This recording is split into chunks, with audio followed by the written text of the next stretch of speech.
to man. By the way, it's worth noticing that the real is King Lear backwards, so that Shakespeare is playing with these words when he talks of these situations.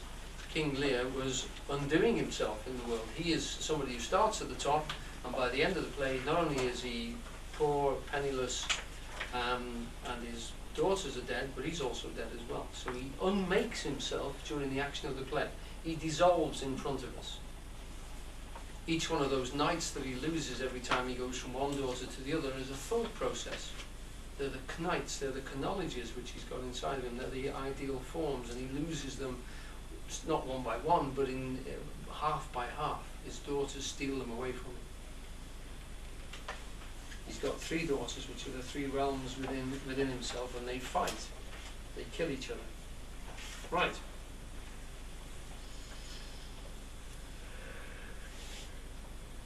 He does that because he loses his heart. Sorry, I just wanted to finish off that metaphor.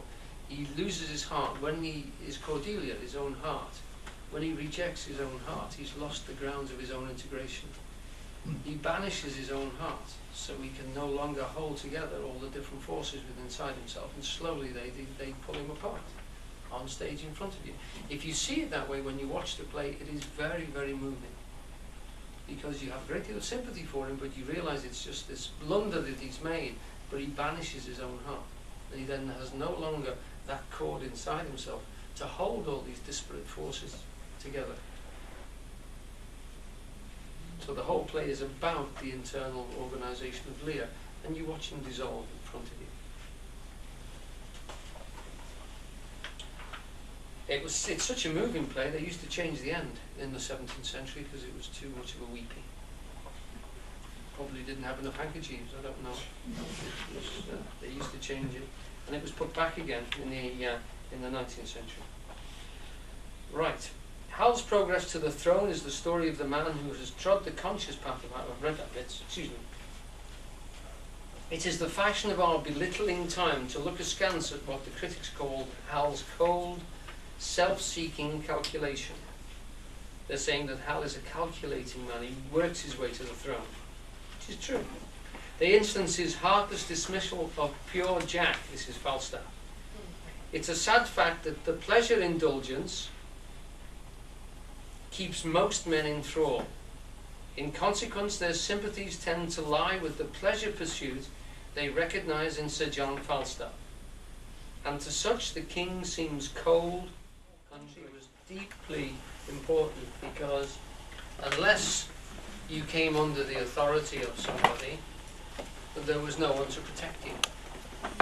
We've lost that now. We tend to assume that we are protected by our neighbours, etc., and police and things. But in those days, you came under the authority of a particular nobleman, and he protected you, and you worked for him. And that was the hierarchy with which you were subsumed under. And it was one purely of brutality, of oppugnancy, as Shakespeare would say. He only had his authority because he could defend it. Other noblemen would just as easily take it from him if he didn't have a standing army of men. And he had this bunch of heavies that used to protect the place. And if you looked at these houses of the manor, they are literally little castles. When it says, you know, an Englishman's home is his castle, talking about a particular class, and his home was a castle. In other words, it was defended. We have one by us called Speed Hall, and if you look at it, it's built purely to defend itself. It has vast great doors. Ron's got one here. You can see the metal studs in it, you know. And he's got boiling oil kept in the roof, especially yeah, trebuchet in the garden. You need these things for when the peasants rise again. Oh, what? Trebuchet. What is that? I'll tell you later. Now, it's a siege weapon. I used to make them when I was a boy. Now, if we remember that, we'll see that hierarchy isn't just an exercise of the intellectuals. It is something which was bread and butter to these people, and it was absolutely important that you got a good nobleman to look after you. They were few and far between. It was not unusual for a famine in this country of ours. It's been renowned for bad weather for a long time, and people starved to death on a regular basis. We've lost all this memory. And I saw an article today on anorexia, and you have to realise that such processes as starvation are written deep into our tissue. A recent study has shown that in Sweden, for instance, where they had a vast famine at the end of the 19th century, that it's still echoed in the sizes of babies which are born. And they reckon that psychologically the scarring that was caused by up to a quarter of the country starving to death is still endemic in the whole nature of that particular country. And vast numbers of them had to emigrate, because they did in Ireland, but we don't read it, we don't know about Sweden, but the famine there was deeply traumatic, and they still have repercussions today. Of course, yes. Still causing problems, and so this is a process which we have to recognise as part of our human nature, and the balance was hard won, and it was done mostly by force, by the strength of arms and the development of technology, the weapons which cancelled each other out and cancelled out, a great deal of process of battlement, etc., for which our civilization still rests upon.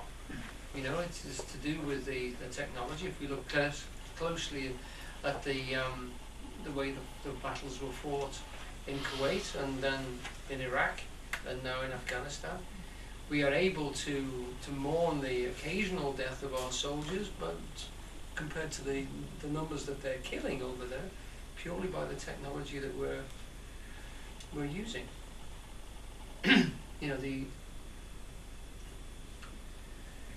The ore that we managed to create in Baghdad was caused by radar and bombs and high technology and jet engines and stuff.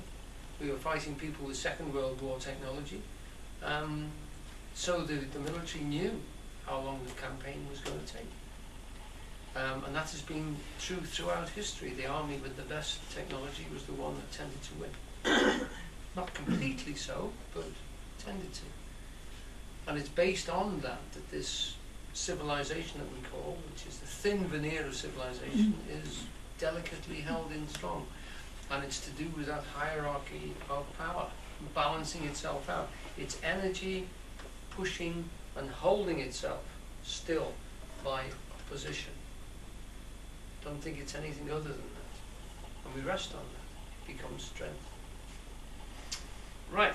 We're about to move on to Richard II, a different type of king. A king who throws away his throne in that sense, or lets it slip from his grasp, because he doesn't do what Hal does. He enfiefs himself to the people. He's there constantly in front of them.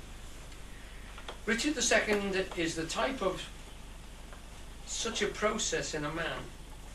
He is the second of his name, and that is symbolic. His doubleness plays the deuce with his authority. His every utterance and act betrays his duality of purpose. He is imbued with the idea of kingship, the think of kingship, and is perfectly rehearsed in the attitudes and divinely appointed role of monarchy, but his pleasure-indulgent side betrays his authority. His will is not wholly committed to the concept he so clearly enunciates. There are perhaps more statements useful for a king's education in Richard II than in half a dozen other of the other plays together. And the greatest of these is the sad fact of lip service without commitment. Poor Richard, his doubleness undecides his will, and the readiness which thus the unreadiness which thus ensues is anathema to good government. The king who is washed in his rock by every tide deserves a Bolingbroke. Now Bolingbroke is the usurper who's going to come and take his throne. He's going to actually challenge and literally just replace him. Instead of enfeefing the populace to himself, Richard's self-indulgence enfeefed his royalty to the populace, who, not knowing what to do with it, grew tired of it.